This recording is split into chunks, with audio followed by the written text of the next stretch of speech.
जय हिंद प्यारे साथियों, आपका स्वागत है आपके अपने चैनल केडी क्रेस लर्निंग पर। तो प्यारे साथियों, आज हम कवर करेंगे दिल्ली पुलिस कांस्टेबल के प्रीवियस ईयर के क्वेश्चन पेपर को, जो कि 2 दिसंबर 2020 को पेपर हुआ था सेकेंड शिफ्ट में।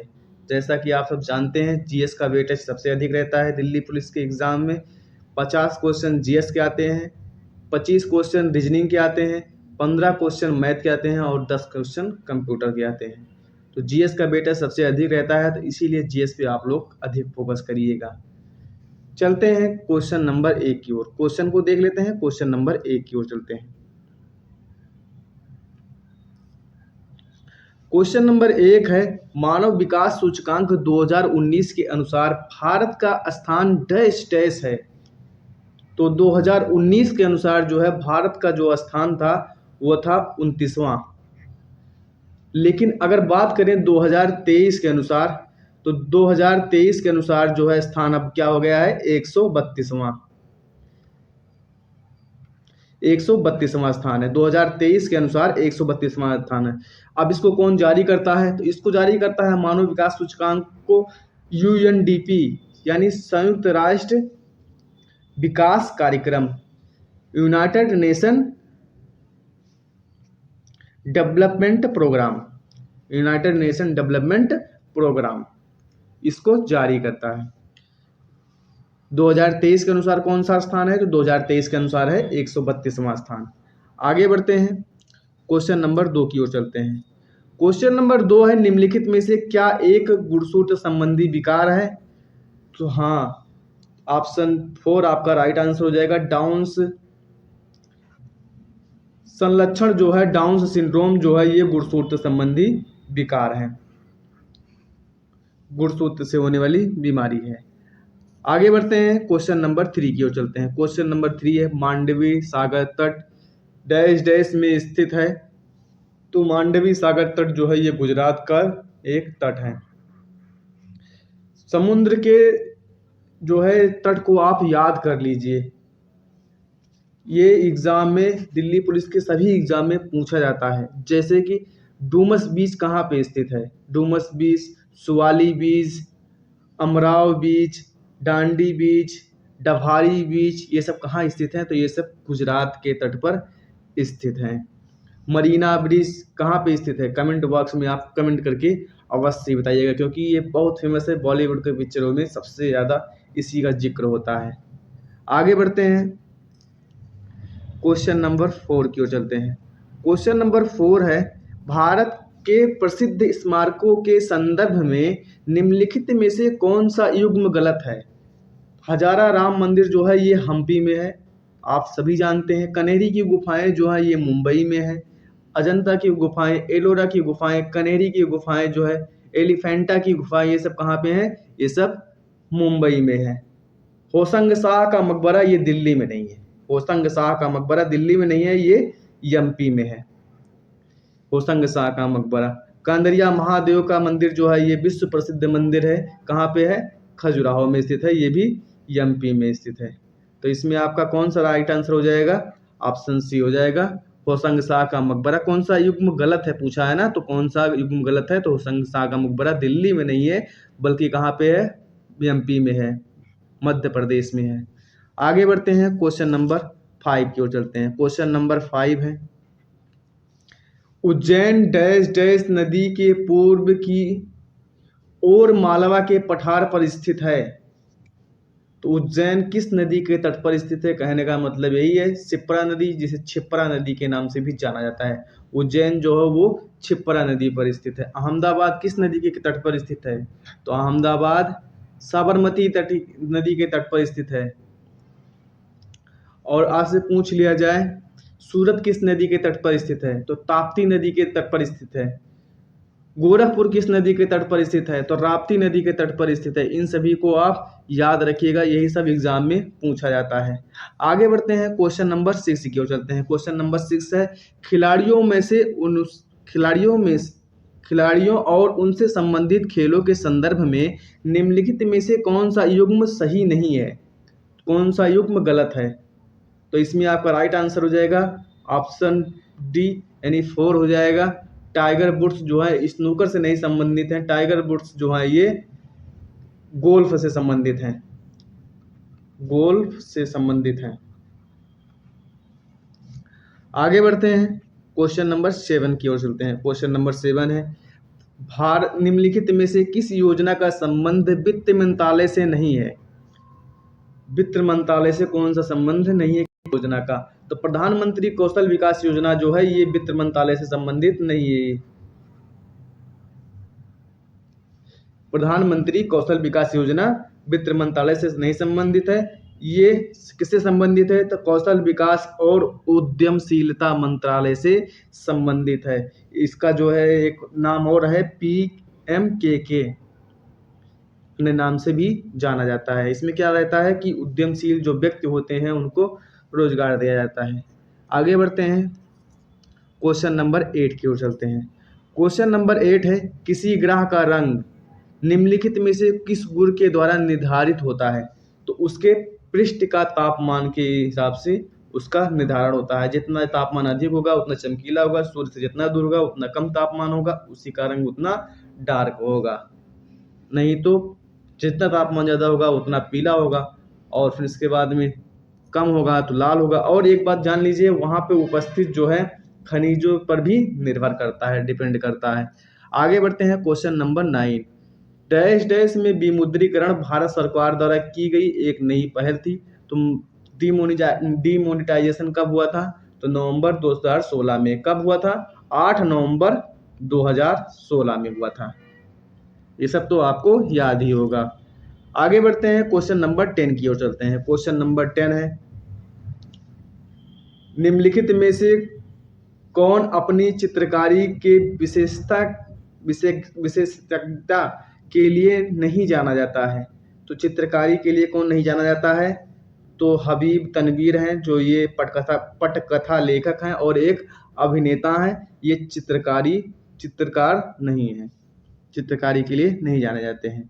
आगे बढ़ते हैं, क्वेश्चन नंबर 11 की ओर चलते हैं। क्वेश्चन नंबर 11 है, प्रमुख दिवस को आप याद कर लीजिए। विश्व जल दिवस प्रतिवर्ष डैश डैश को मनाया जाता है। तो कब मनाया जाता है? 22 मार्च को प्रतिवर्ष विश्व जल दिवस मनाया जाता है। आगे बढ़ते हैं, क्वेश्चन नंबर 12 की ओर चलते हैं। क्वेश्चन नंबर 12 है, इलाहाबाद उच्च न्यायालय की पीठ निम्नलिखित में से किस स्थान पर स्थानांतरित है?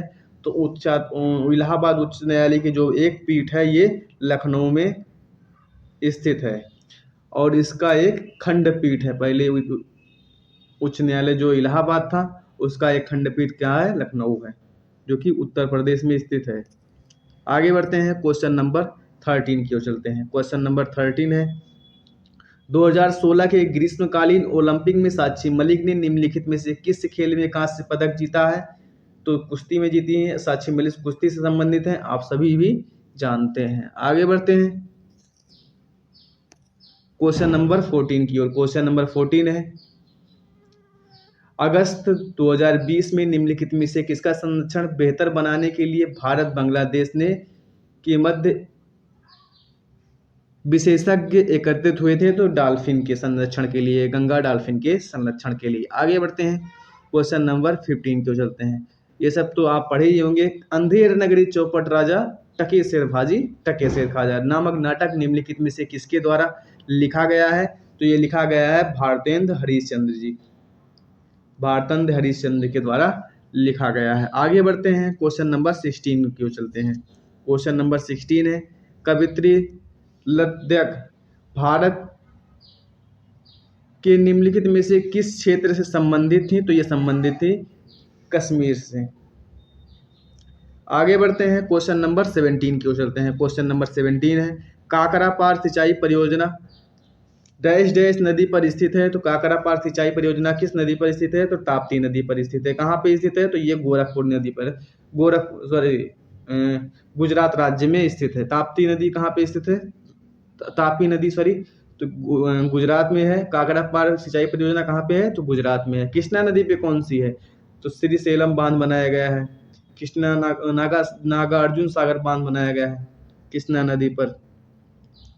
अलमाटी बांध बनाया गया, अलमाटी बांध परियोजना बनाया गया। भागीरथी पर टेहरी बांध परियोजना बनाया गया है।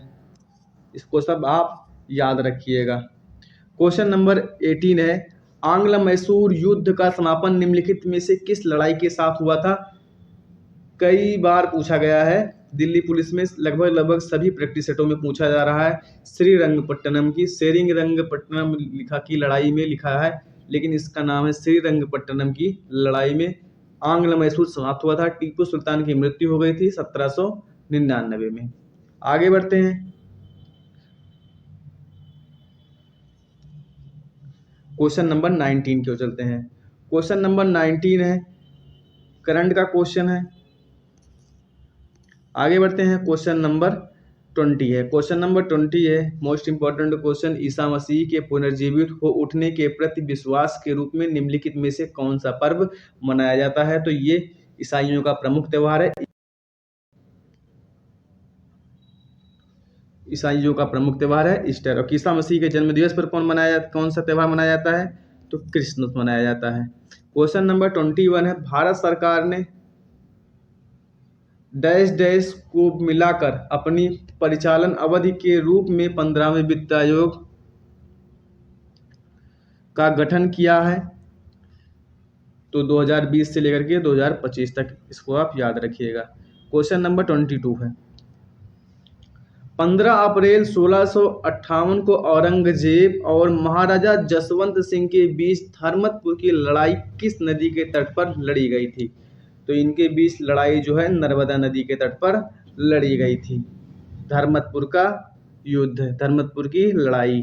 आगे बढ़ते हैं, क्वेश्चन नंबर 23 के चलते हैं। क्वेश्चन नंबर 23 है, कश्मीरी कवि डैश डैश द्वारा लिखे गए विक्रमांक देव चरित्र में चालुक्य राजा विक्रमादित्य का वर्णन किया गया है।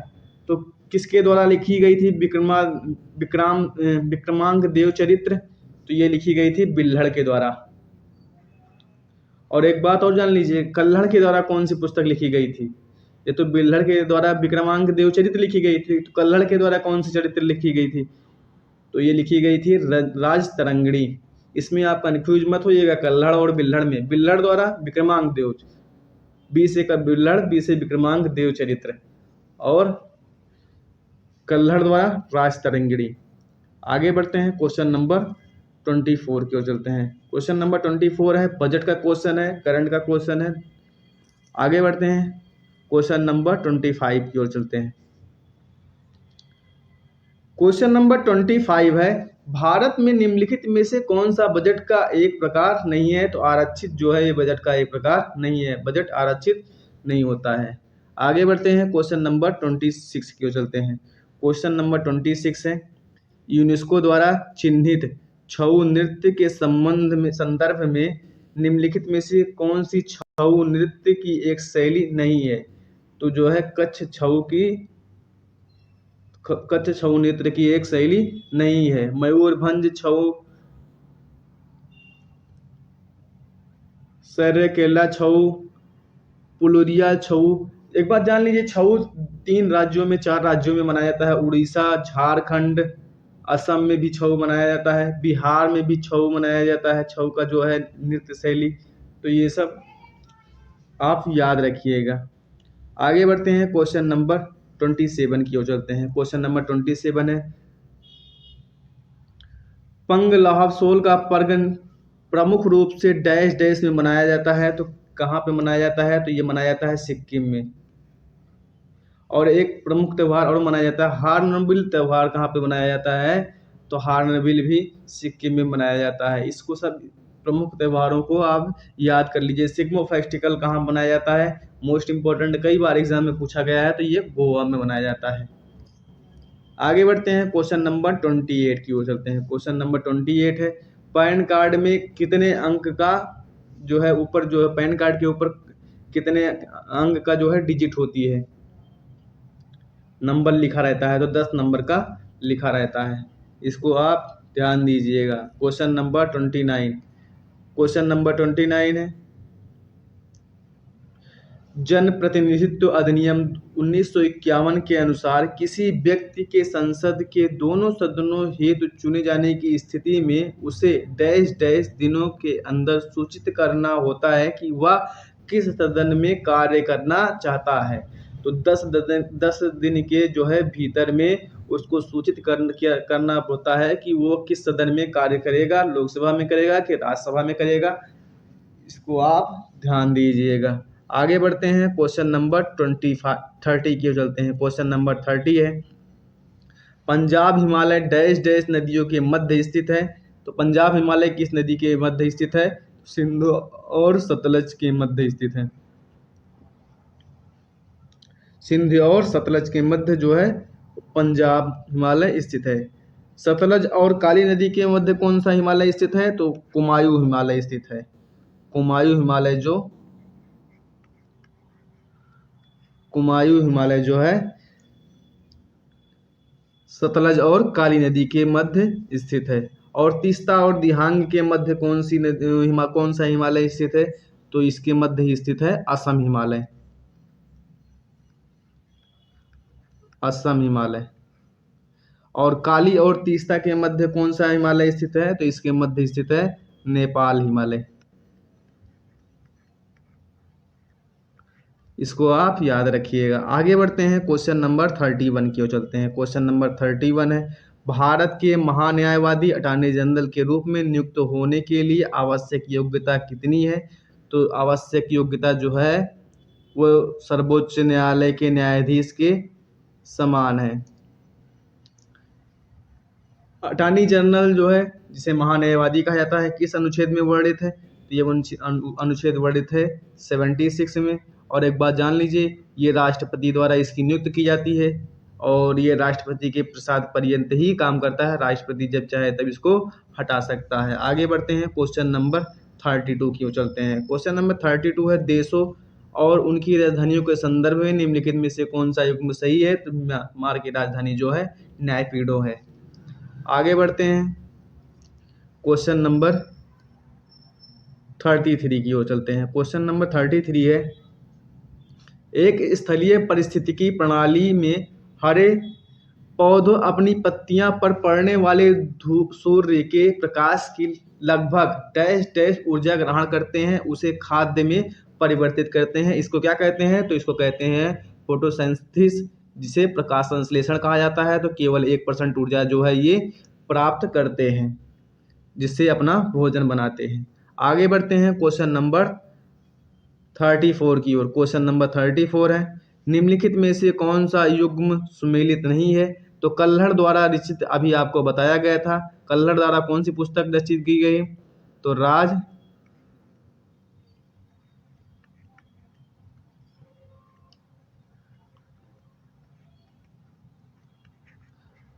तड़िंगिणी पुस्तक रचित की गई है कल्हड़ के द्वारा। और बिल्हड़ के द्वारा विक्रमांक देव चरित्र की रचना की गई है, जिसमें कश्मीर के इतिहास का वर्णन मिलता है।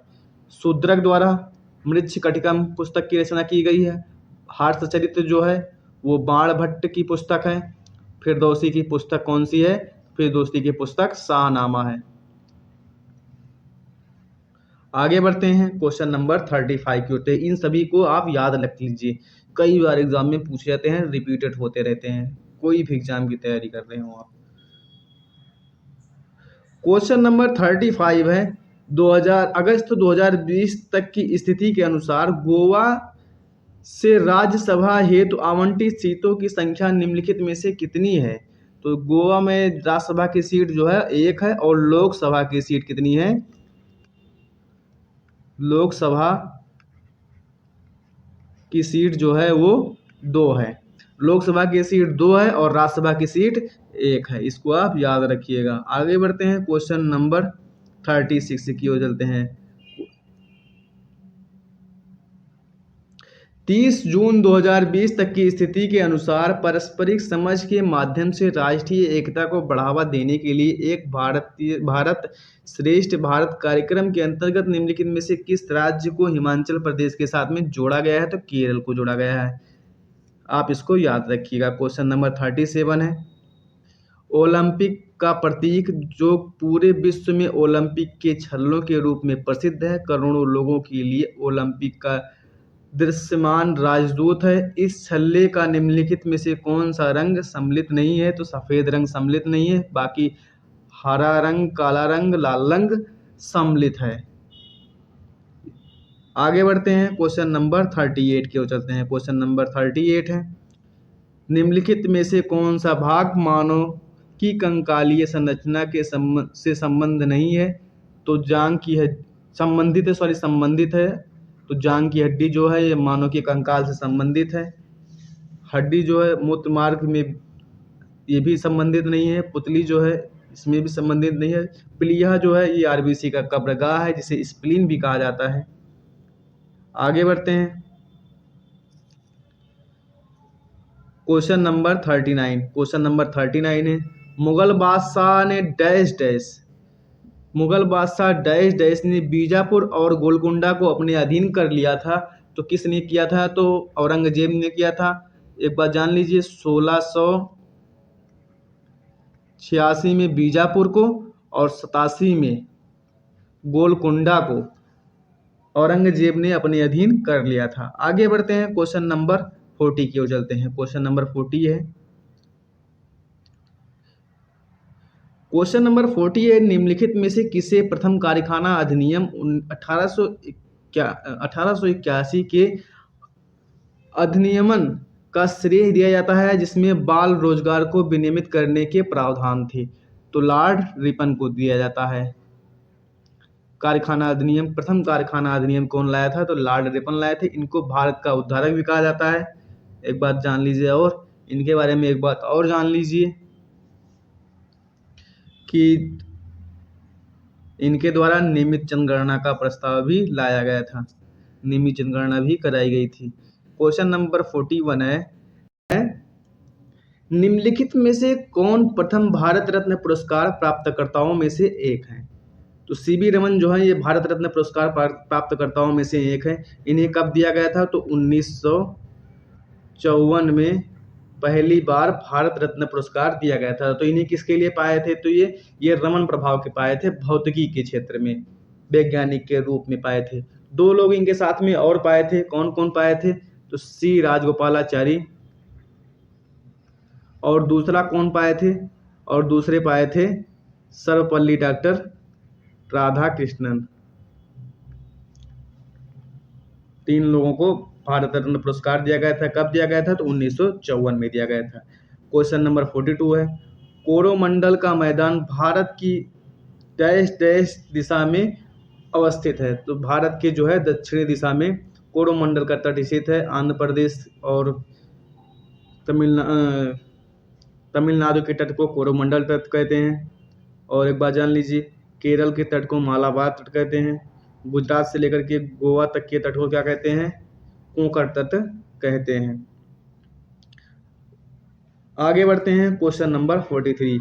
क्वेश्चन नंबर 43 है, भारत में डैश डैश संवैधानिक संशोधन अधिनियम 1988 द्वारा मतदान की आयु 18 वर्ष से घटा करके 21 वर्ष से घटा करके 18 वर्ष कर दी गई। तो किस संविधान संशोधन के अनुसार किया गया था? तो 61वां संविधान संशोधन। कब? 1988 में किया गया था, 61वां संविधान संशोधन के अनुसार। आगे बढ़ते हैं, क्वेश्चन नंबर 44 की ओर चलते हैं। क्वेश्चन नंबर 44 है, निम्नलिखित में से कौन सा एक जल जनित रोग है? तो ई कोलाई जो है ये जल जनित रोग है।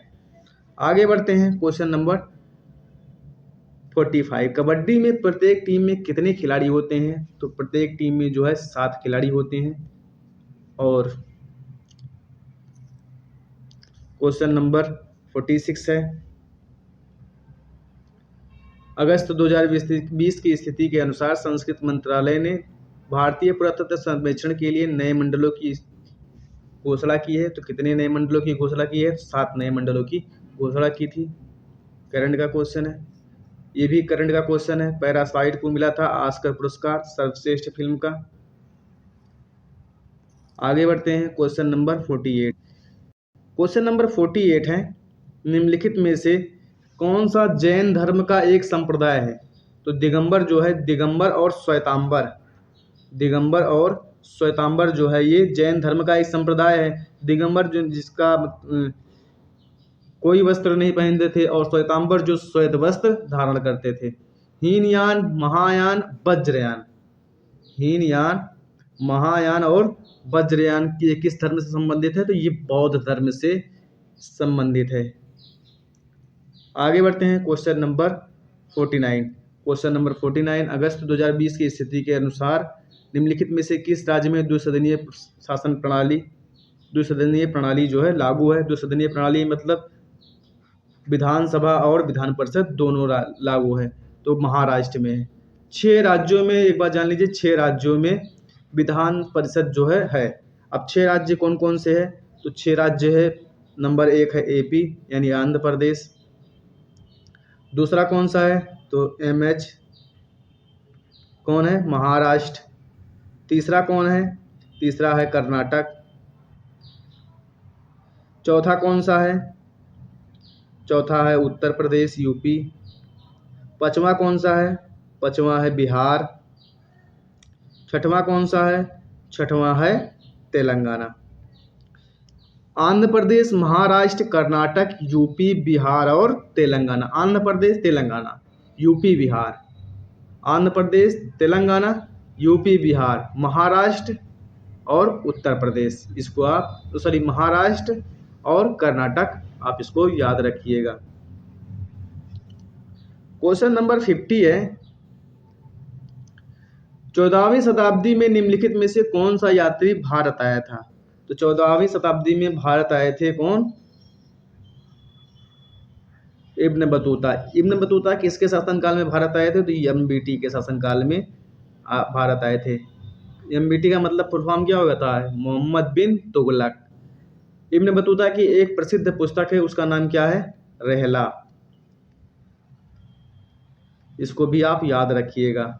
एमबीटी की प्रसिद्ध पुस्तक का नाम क्या है? रहला। 50 क्वेश्चन आपके हो गए। अगर वीडियो पसंद आ रहा हो तो लाइक, शेयर एंड सब्सक्राइब अवश्य कर दीजिएगा। प्लीज़ चैनल को सब्सक्राइब कर लीजिए, बेल आइकन प्रेस कर दीजिए ताकि आने वाली वीडियो की नोटिफिकेशन आपको सबसे पहले मिले। धन्यवाद।